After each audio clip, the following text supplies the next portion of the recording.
profite aussi pour vous demander à vous vos souvenirs, des souvenirs émotionnels éventuellement, mais liés à la musique de préférence. Patrick Féron, bonjour. Oui, bonjour. Vous habitez où, Patrick Féron?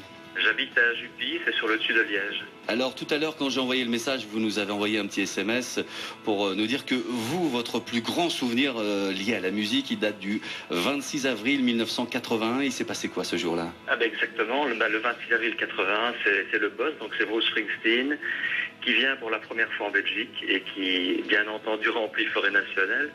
Ça fait à ce moment-là 6 ans qu'on l'attend, puisque son premier concert en Europe, c'est en 75 à Londres, et alors il vient faire la tournée The River, c'est une tournée mondiale, et ça passe par la Belgique, malheureusement un seul soir, et c'est un concert grandiose, comme disait Pierre Rock'n'Roll. Comme tous les autres. Hein. Comme tous les autres, mais celui-là avait une connotation particulière, parce que c'était forcément la première fois que je le voyais, puisqu'il était encore venu en Belgique. Et il y avait, comme dans tous les concerts de Bruce, en fait, hein, c'est l'émotion, c'est le rock à l'état pur. Et qu'est-ce qu'il disait notre ami Pierrot Rock'n'Roll? Pierre Rock'n'Roll, je crois, le lendemain, a dit moi je vais certainement arrêter ma carrière de rock politique parce que j'ai vu ce qu'il y a de mieux à voir en concert. Je suis assez d'accord avec lui. C'est vrai que depuis, j'ai peut-être vu 350, 400 concerts. J'ai pas vu mieux que ce 26 avril 81. Alors, on vous a choisi au standard en tirage au sort, hein, donc c'est un peu un hasard que ça tombe sur vous et que ce soit Bruce Springsteen, mais il se trouve que voilà, c'est intéressant que vous parliez de Bruce Springsteen.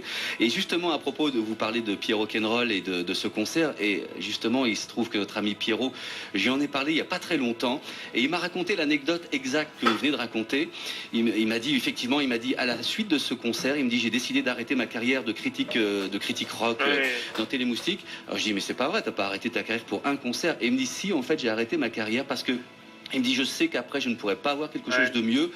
Et il me dit, j'avais même l'interview de Bruce Springsteen à faire ce jour-là. Et je dis, alors, tu as fait l'interview?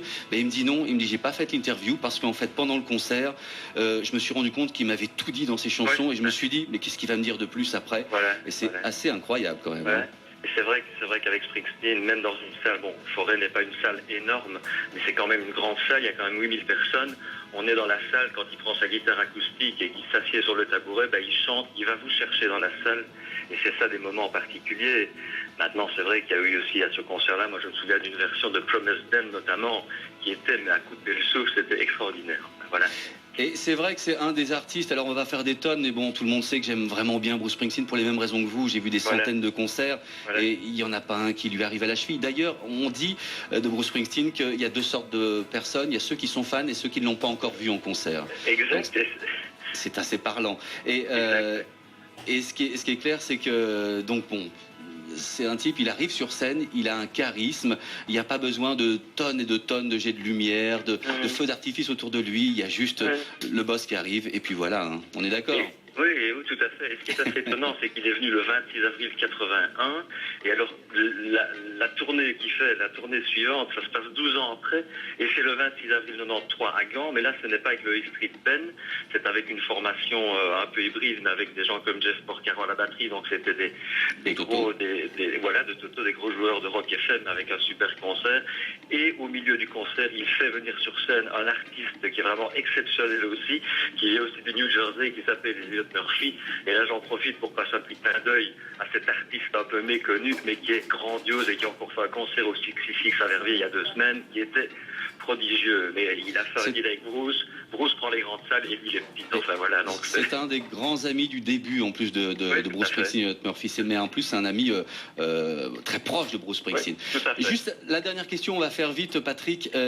Comment vous êtes venu à Bruce Springsteen? Bruce Springsteen, c'est assez simple. J'étais assez fan de l'émission Chorus qui passait à ce moment-là sur Antenne 2, présentée par Antoine Decaune, qui est aussi, après Éric Laforge, le plus grand fan de Bruce en Europe. Non, je crois qu'il est avant moi, malheureusement.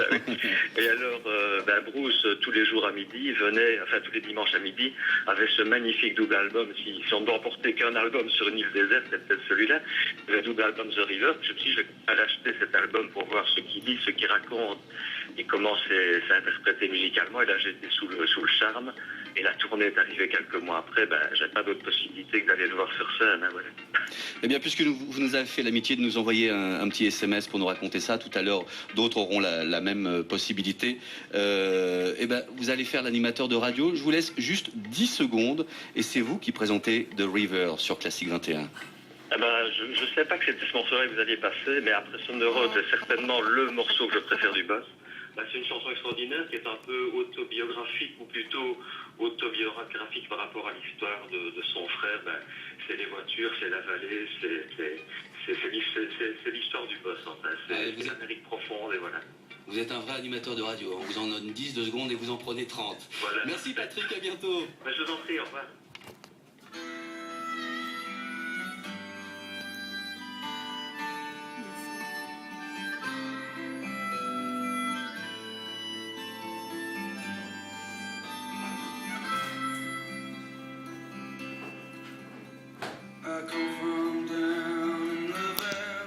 L'avez entendu?